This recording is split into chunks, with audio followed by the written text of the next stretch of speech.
What are secondary reserves?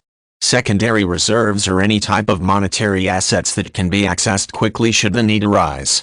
In many cases, cash reserves of this type are invested in short-term securities that earn some interest, effectively allowing those assets to work for the investor even though they are not currently in active use. As the name implies, secondary reserves are called into use when the primary reserves have been exhausted or are not sufficient to settle some sort of immediate debt situation. It is not unusual for secondary reserves to also be known as excess reserves.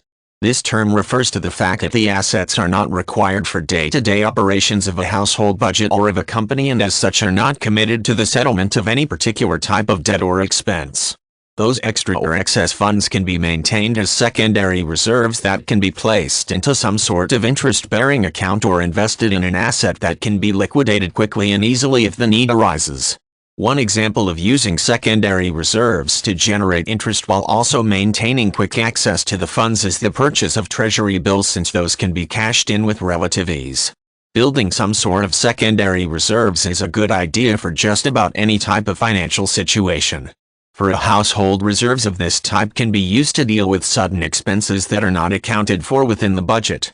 This could include drawing on the funds to manage unanticipated travel expenses that come about due to a family emergency.